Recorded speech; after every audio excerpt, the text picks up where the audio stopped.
2019 оны 3 сарын 30-ны өдөр төв дэлхийн тэмцээн уралдаанд амжилттай оролцож аймаг орон нутаг болон эх орнод дэлхийн нийтэд сурталчилсан авиаслыг шилдэг залуу тамирчтай аймгийн Цэцэр Батчиргал, Цэцэрийн тамирын газрын дарга дэш цэрэн, биеийн тамир спортын газрын дарга миний чиргалнаар хүлээн авч хүндэтгэл үзүүллээ. Жудо болон чулууд бүхэн төрлүүдээр улс болон төв дэлхийн авраг шал оруулах тэмцээнүүдэд удаа дараалан амжилттай оролцож яваад залуу тамирчин Сасар Барам, Пүрэвсэрэн, Хонгор Зул, Сэргэлэн болон дасгалжуулагч багш нартай аймгийн удирдлагууд халуун тутны яриа өрнүүлж цаашдынх нь оролцох тэмцээн уралдаанд өндөр амжилт хүсэж байсан юм. Тамирчдын хувьд олон улсын тэмцээн уралдаанд оролцоход замын зардал зэргээр санхүүгийн олон саад бэрхшээл тулгардаг ба аймгийн удирдлагууд тамирчдад дэмжихүүднээс тодорхой хэмжээний дэмжлэгийг тогтмол үзүүлсээр ирсэн. Иргэдийн төлөөлөгчдийн хурлын 2015 оны 5 дугаар сарын 13-ны өдрийн 46 дугаар тогтоолоор ТV дэлхийн тэмцээн уралдаанд амжилттай оролцсон тамирчин дасгалжуулагч нар мөнгөн урамшуулал олгох журамтай. Энэ хүрээнд 4 тамирчин 2 дасгалжуулагчид 10 сая төгрөгийн дэмжлэг үзүүлж аймгийн удирдлагууд албан ёсоор гардуулж өгсөн юм а. Тухайлбал Сасар Барбан Жудобохийн 2018 оны залуучуудын олимпийн авраг шалгаруулах тэмцээнээс мөнгөн медаль, Сэргэлэн залуучуудын Азийн авраг шалгаруулах тэмцээнээс алтан медаль, Хонгор Зул, Пүрэвсэрэн нар нь чөлөөт бүхийн төрлөөр Азийн авраг шалгаруулах U 23 насны ангилал алтан медалийг тус хүртээд байгаа юм.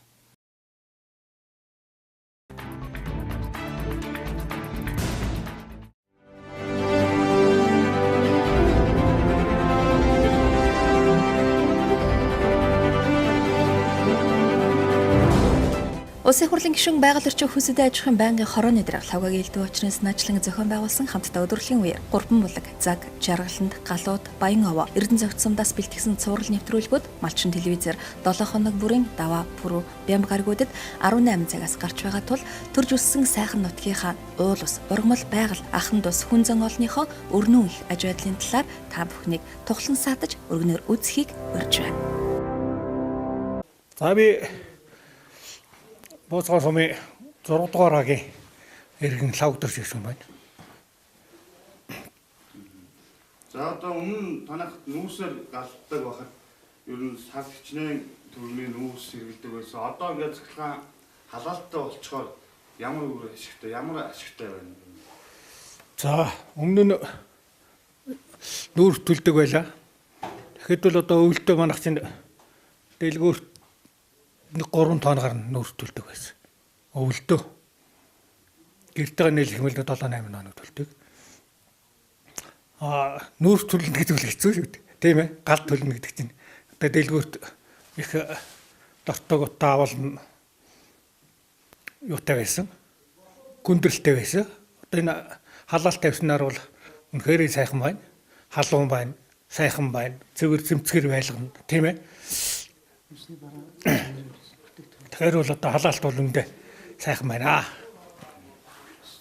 Сошиал ертөнцөөр одоо фэйсбүүкээр одоо энэ бууцгааныг одоо газар жураг нь ухаасан жилээд буулга хайжтаа гэдэг сөрөг мэдээлэл яваад байгаа шүү дээ. Одоо за яг энэ талаар та энэ юун дээр газар дээр байгаа хүний хувьд энэ мэдээлэл юу гэж бодож байна? Энэ талаар юу гэж хэлэх юм бэ? За би ч фэйсбүүк мөгөөр ордох нь л дээ. Тэрийг бол үндэ мэдэхгүй байна. Тэр бол уруу ах уу? Бодвол энэ бол одоо юу тавьснаар бол халаалт тавьснаар бол одоо бид нар бол одоо Баян хонгор готын орон сууцнууд ямар байдаг вүлээ? Тэр хэмжээний л байна. Үнэхээр сайхан байгаа. Би бол одоо сэтгэл хангалуун өндөр байгаа. Энэс энэ дэвшлгүй яах вэ? Тэр хул байх вэ, тийм ээ? Ухч ажил юм ажил бүтээдэг. Энэ юуны ажил бол үнэлж ийн би одоо бол халаалт тавиад сард халаалтын мөнгө өгсөн нүүс төлсөн хоёр эдийн засгийн хувьд чанарын ялгаа байна уу таны бодлоо? Говаа ягаал та. Одоо тоон үрдсэн 80 мянга шүү дээ, тийм ээ. Тэгэхээр бол ялгаа байгаа тэр бол. Би тэрийг ялгаатай л гэж бодож байна. За энэ халаалтанд бол ямар байна? Өмнө ямар байсан? Одоо ямар болж байна? Энэ халаалт болжсэн сайн тал, муу тал нь таны бодлоор ямар юм байна? Тэр талаас хэлээ. Халаалт орсноор бол нүүрс төлөө гэхгүй дээрээс нь метр квадратын төлбөр нь бас боломжийн цэвэрхэн нам даралтын зуухыг бодоход орхиод ийш тийшээ явхад хөлдчихвээ гэж яах юмгүй ямар ч байсан одоохондоо бол сайхан лээ. Муу тал нь гэхээр за яах вэ нэг хөгшин ялах хүүхд мөхөдтэй айлд бол жоохон гал төлдгээс бол арай жахан зэвэргэндүү талдаа. Тэгээд бодож үзвэл температураа харж агаад тэнгэрийн хүйтэн дулааныг харж агаад тааруулаад төлдөг байлгүй дээ. Тиймэрхүү л байна. Ер нь бол эрүүл цэвэр орчин бол Орчин бол хамаагүй цэвэрхэн тэр олон яндангаас зэрэг өглөөд гардаг байсан утаа мутаа бол одоо манай энэ хавьд өглөөд гал түлхэхэд нийл нүүрсний утаа өнөртдөг байсан. Агаар бол энэ хавьдаа бол ямар ч цэвэрхэн байна. Тэр яндан зоохныхаа тэр хавь ярьж байгаа юм ямар хөө гэдэм бол сайн мэддэг. Тийм л байна да. за нүүрс төлдөг өмнө одоо ингээ нүүрс төлдөг байхад танах одоо сард хэдэн өдрийн нүүрс төлдөг байсан. Ер нь эрүүл хувьд нүүрс чинь жоохон бахар утаатай хэрэгтэй шүү дээ. Одоо халаалттай болсон. Энэ хоёрын ялгааг нэг талаас сэтгэлдээ авах шүү дээ. За төвийн халаалтаа бол одоо таалал бүрэлэх хэрэгтэй байх шиг байна. Энэ агаар орчин бохирдуулахаас өсвөлээ. Тэгэл одоо ойр орчны энэ дэлгүүрх шүүжлэхний газрын энэ орчин нөхцөл байдал энэ төр бол одоо нүүрс төлжсэнтэй зүүрлэх эргүүл болж байна.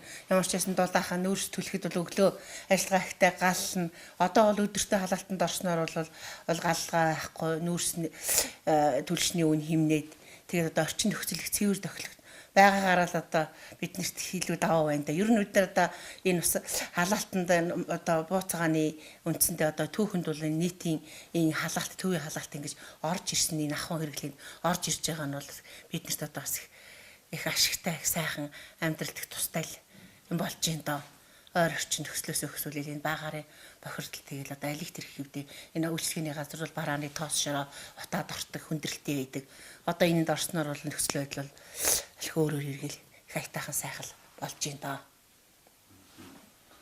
доо. Өмнө танах одоо нүүрс төлдөг байхад өвөлдөө хичнээн нүүрс төлдөг байсан. Одоо бол энэ метрик авдаад 400 төгрөг байлаа шүү дээ. Одоо энэ хоёрын хооронд бол ерөөс ялгаатай. Нүүрс чи одоо гэртээ гална. Одоо гэртээ хүртэл оруулж байгаа манайх гэртээ гална. Энэ хойнд одоо бас нэг важааны цех тэгэл ингээл дэлгүүр ингээл галахад бол жилдээ манайх 8 тонн орчим нүүрс ордог байсан. Тэр нүүрс одоо энэ жил бол нүүрсийн төлөхөөр нүүрсийн татаж аваагүй галхаагаа оруулаад одоо ингээ халаалтанд орчвол байж байна. Ахуй хэрэглээний хувьд ч гэсэн өртөг санхүүгийн хувьд ч гэсэн ямар ч байсан одоо зүүрлэх хэрэггүй зөрүүтэй байна лээ тооцоо гаргахад бол тийм л байна.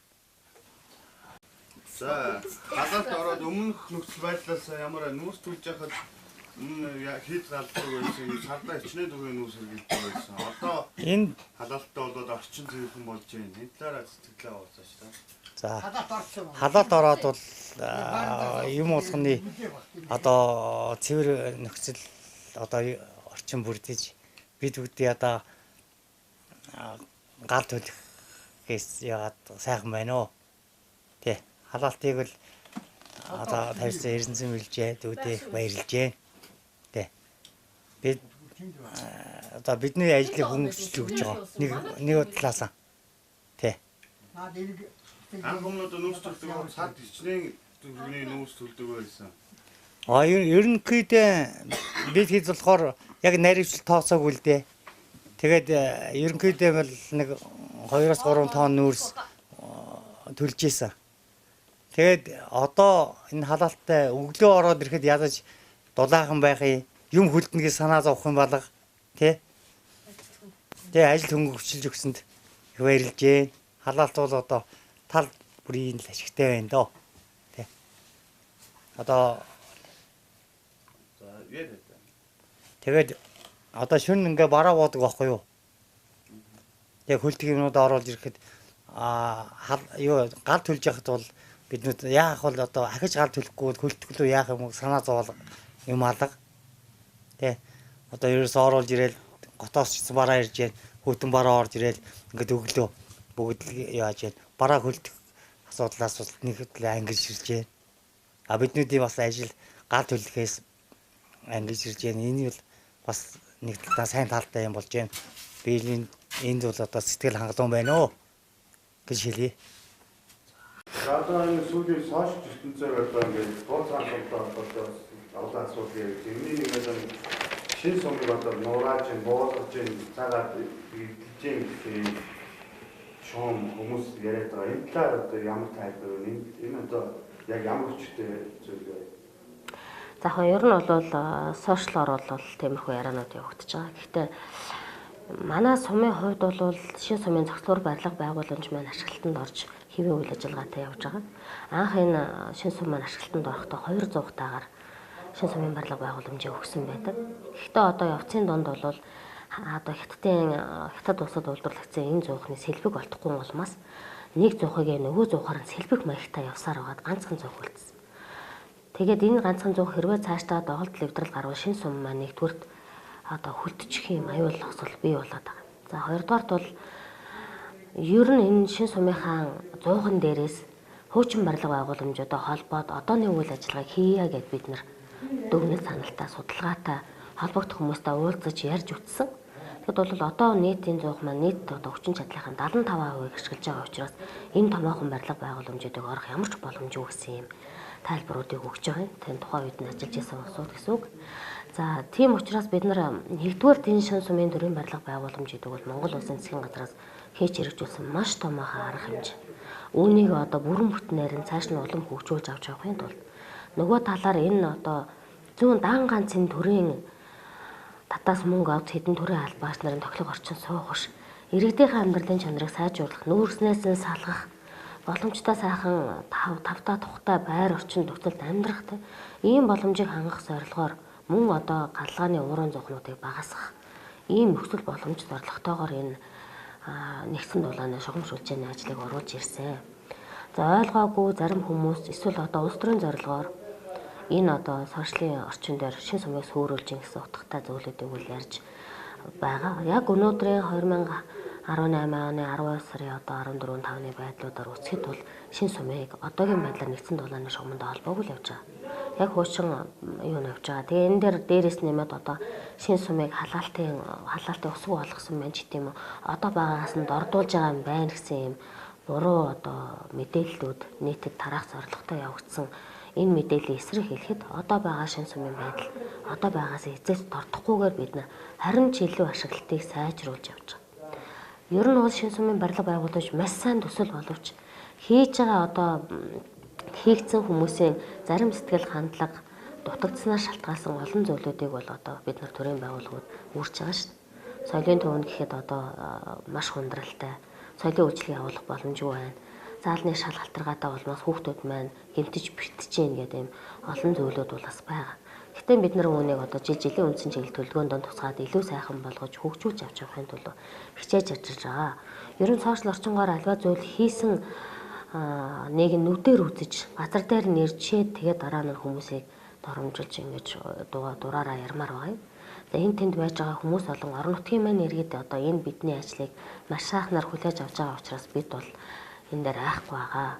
Ер нь энэ чиглэлээр бид нар аймгийн иргэдийн төлөөлөгчийн хурал, аймгийн засаг даргын одоо олон юунууд дээр бол шалгалтуудад үзүүлсэн, харуулсан, мэргэжлийн хяналтын стандарт хангаж байсан байгууллагууд ирсэн, эрчим хүчний байцаагчин нэрсэн, эрчим хүчний одоо холбогдох хүмүүс маань ирж энэ бидний ажлыг үзэж шалгаад явж байна. Улсын хүмүүс бас эх жил бүтэн жилийн дараа яг энэ одоо ажил хэрхэн хийгдсэн дүгнэлт санал өгөхөөр одоо ашиглалтын явцын одоо тэмдэглэлүүд үлдээд явж байгаа юм юм байна. Тэгэхээр энэ шин сумыг сүрүүлсэн зүйл одоогор байхгүй. Ямар нэгэн байдлуудаар шин сумыг одоо байгаагаас нь бууруулад аль нэг барилга байгууламжийн сөөрүүлээд урнаагаад явцсан зүйл байхгүй гэдгийг бас одоо мэдэгдэй гэж бодож байна.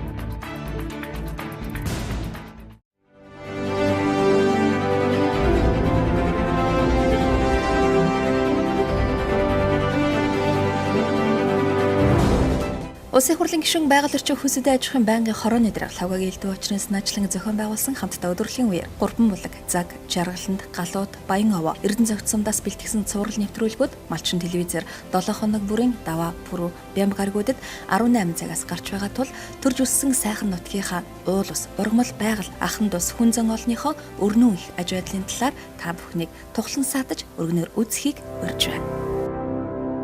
Хүүхдийн спортын 6 дугаар их наадамд 20 сумын 30 сургуулийн 1511 тамирчин спортын 14 төрлөөр оролцож 764 багц медалийн төлөө өрсөлдөж байна. Улсын хэмжээнд спортын наадамд зохион байгуулах журам боловсрол соёл шинжилгээ ухааны сайдын 2018 оны 170 дугаар туршаал болон аймгийн засаг даргын үйл ажиллагааны хөтөлбөр хүүхэд хамгаалал өв тэгш хүмүүжлийн жилийн ажлын хүрээнд хүүхдийн спортын 6 дугаар их наадам Баянхонгор аймагт 2019 оны 3 дугаар сарын 28-наас 4 дугаар сарын 5-ны өдрүүдийн хооронд явагдаж байна. 4-р сарын 2-ны өдөр Хонгор нутгийн хүүхэд багчууд спортын 6 дугаар их наадмынхаа нээлтэнд өргөн дэлгэр оролцлоо. Нээлттэй арга хэмжээнд аймгийн засаг дарга Батчиргал, цэцэрлэг орлогч Мөхбат, засаг даргын тамийн газрын дарга Даш Цэрэн, Баян-Хонгор сумын засаг даргын тамийн газрын дарга Насанбаяр, Боловсрол соёл урлагийн газрын дарга Мөхбат, биеийн тамир спортын газрын дарга Мэнд Жаргал, гэр бүл хүүхэд залуучууд хөгжлийн газрын дарга Мэнд Баяр, музейн дарга Мандах болон хүүхдийн Тэмүүжин театрын уран бүтээлчид оролцлоо. Энэхүү хүүхдийн спортын 6 дугаар наадмыг зохион байгуулахаар аймгийн засаг даргын захирамжаар томилогдсон ажлын хэсэг гарч өнөөдөр энэхүү тэмцээнийхаа нээлтийг албан ёсоор өндөр зохион байгуулалтаар хийж байгаад баяртай байна.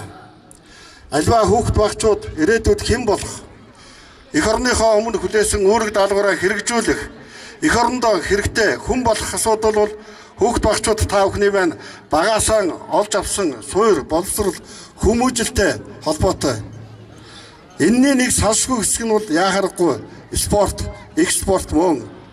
Өнөөдөр спортоор хичээллэж байгаа, хичээллэж эхлэж байгаа.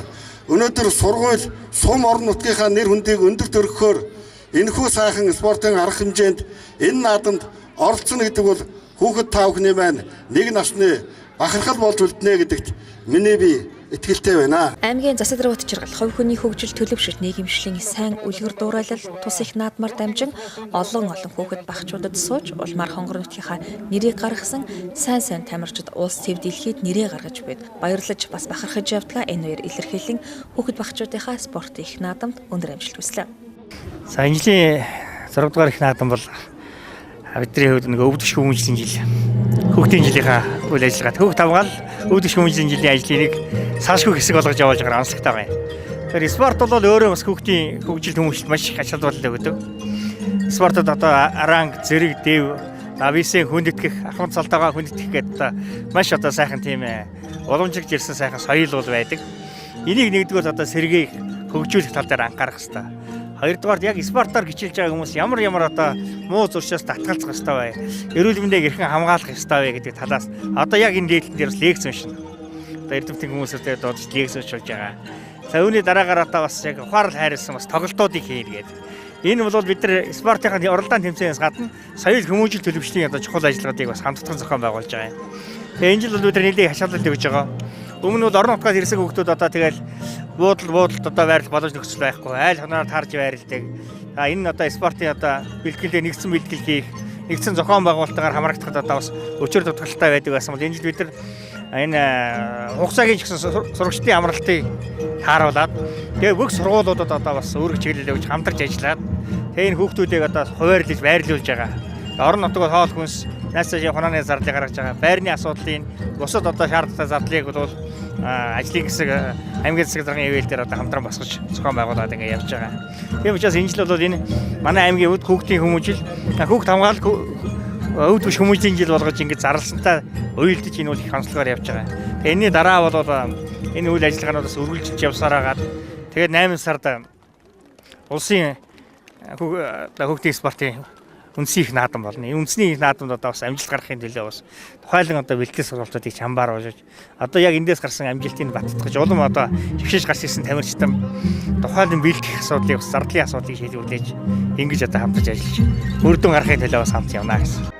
Хүүхдийн спортын 6 дугаар наадмын бамбарыг Баян-Хонгор аймгийн Үлзий цэцмийн угуул өсвөр үеийн улсын аврах шалгаруулах тэмцээний 5 удаагийн авраг, залуучууд насан туршид аврах шалгаруулах тэмцээний алт мөнгө хүрэл медальт, Аз ТV-ийн авраг, хүүхдийн дэлхийн аврах шалгаруулах тэмцээний хүрэл медальт Болд сайхны Хонгор зул Бадрайн асааж, Хонгор нутгийнхаа өнцөг болон бүрээс ирсэн хүүхэд багчуудаа халуун амжилт хүслээ. Дамж цанаа намайг болцаахны хонгор цэл гэдэг чөлөө төхөр хичээлдэг. Чөлөө төхөр хичээлээд 7 жил болж байгаа. Мөнгөд бол татсан зүйлстэй дэлхийн сургуультай байдаг. Тэгээд хүүхдийн спорт техникийн бамбарыг хасаасандаа маш их баяртай байна. Тэгээд манай чөлөө тхийн баг тамирчид чөлөө төхөөр ороод бүгчэнд төрүүлсэн байгаа. Одоо манай багийн хувьд өсвөр залуучууд насны хүртэл улсаархтаа бэлтгэл сургуультай хийгээд бүгдээрээ байрлалсан байгаа. Сая 7-8 хоногийн өмнө Монгол улсад U23 насны Аз аврах шалгаруулах тэмцээн болсон. Тэрэнд манай Пүрэсрэн болон миний бие төрүүлсэн байгаа. Энэ удаагийн хүүхдийн спортын 6 дугаар их наадамд 20 сумын 30 сургуулийн 3 клубын 1511 тамирчин спортын 14 төрлөөр 764 багц медалийн төлөө хурд хөж авахалдсан байгаа сорин өрсөлдөж байгаамаа. Батчирал гэдэг. Тэгээ би тестний оролцоо сурдаг. Тэгээд Хичээлээ хичнээн жил болж байгаа чинь. нэг сар болж байгаа юм. За танай багийнхан хэдүүлээ оролцож нэг юм чинь. Саяхан зохион байгуулсан Баян өнгөр сумын аврах шалгаруулах тэмцээнд амжилт ямар амжилт байгуулсан? Алтан медаль авсан шүү дээ. Багаар нэг алтан медаль авсан шүү дээ. Удахгүй та нар одоо нэг томоохон наадамд оролцох гэж байгаа гэсэн сураг байсан. Ямар наадамд оролцож байгаа? Хүүхдийн наадам. Багаар явах уу? Төрөл бүрийн багш нар нь шав шавнараа бэлдээд тэгээд ирсэнтэй. Чиний тухайлбал ширээний тенсээр яг хизэнээс хичээж хийсэн. Бага ангида манай ах их хоёр спортын дэд мастер гэдэг хүмүүс илэг. Тэгээд ах их нарыгаа дагаад хар багаас эргэлж зурлцсан. Тэгээд сонирхолтой хөтлөгдөд одоо хүртэл тоглосоор ирсэн. За өнөөдөр ингээд үе олон найз нөхдөдтэй өрсөлдөхөр болоод энэ чинь ингээд ирсэн байна. Ямар санагдчих чинь найзтай байна уу? Ямар байна? Олон ингээд тэмцээн наадам зохион байгуулах тусам сум зөвхөн өөрийн сум гэлтгөө нэг энэ тэнгийн хүүхдүүдтэй найз болон тэрэн дээр их гоё яадаг. Өрсөлдөгч гэдэг улмаасаа биш хоорондоо өрсөлдөх чадвараараа яадаг гэдэг найз нөхдөөрөө. За амжилт хүсье. Баярлаа. Баянгар аймгийн 3 булаг сумаас 40-лээ. Хэдэн төрлөөр оролцох та нар? Манайх 10 гаруй төрлөөр оролцож байгаа. 40 хүүхд ирсэн гэсэн үг үү? Тий. За. Асуулж байгаа багш юм байна. Бямбулжи зөндөө жамц. Та нар сумдаа ер нь энэ спорт их наадамд оролцохын тулд хэрхэн яаж бэлтгэлээ базаасан бэ? Манайх базаасаа. Яаж базаасан сумдаа? Сумдаа нэг заал болондоо хийгээд бэлдээл. За. Тус наадамд багийн дүнгээр байр эзлүүлэх ба төрүүлсэн баг 1 сая төгрөг, 2 дугаар байр 800 мянган төгрөг, 3 дугаар байранд орсон баг 500 мянган төгрөгийн эзэд болцох юм. Баянгар аймагт байна. Баянгар аймгийн засаг даргын ивэл дор аймгийнхаа хүүхдийн спортын 6 дугаар наадмыг спортын 14 төрлөөр зохион байгуулж байна. Нийтдээ улсын хэмжээнд бол нийтдээ спортын 30 гаруй төрөл өвлийн спорттойгоо байдаг. Нийт зуны спортын үед бол 18 төрөл байдаг байгаа. Тэгээ манай аймгийн хэмжээнд бол 14 төрлөөр одоо улсад одоо бас нэлээд дээгүүр амжилт орох гэсэн төрлүүдээр аймгийнхаа наадмыг зохион байгуулж байгаагаар онцлогтой байгаа. Одоо энэ наадамд одоо нийтдээ одоо аймгийн 20 сум 20 ирлээ. Мөн одоо аймгийн төвийн одоо 4.10 жилийн хүүхдүүд оролцож нийтдээ спортынхаа 14 төрлөөр за жудо бүх болон самбо бүх чөлөөт бүх гэсэн бүхний төрлийн спортууд явагдаад дууссан байгаа. Одоо ингээ багийн спортууд өчигдөр сагсан бөмбөгийн тэмцээн явагдсан. Маргаашнаас волейболын спорт тэгээд шинэ төрлийн спорт буюу таквондо мөн бадминтон гэсэн төрлийн спортууд явагдаж байгаагаар энэ жилийн 4 жилд нэг удаа болдог наадмын онцлог байгаамаа. Энэхүү наадамд амжилттай оролцсон шилдэг баг тамирчид Монгол улсын хүүхдийн спортын 6 дугаар наадамд Баянгар аймгаа төлөөлөн оролцох бол аймгийн удирдлагуудын зүгээс Азийн хүүхдийн наадам 2020 шигшээ тэмцээнд эх орноо төлөөлөн оролцох баг тамирчдын бүрэлдэхүүнд манай аймгийн эдгээр 1511 хүүхд дотроос нэгээр тогтохгүй гишүүд багтна гэдэгт итгэж байгаа юм а. Хүүхдийн спортын 6 дугаар их наадмын шилдэгүүд шагналаа хаалтын арга хэмжээ буюу энэ сарын 5-ны өдөр гардаж болно.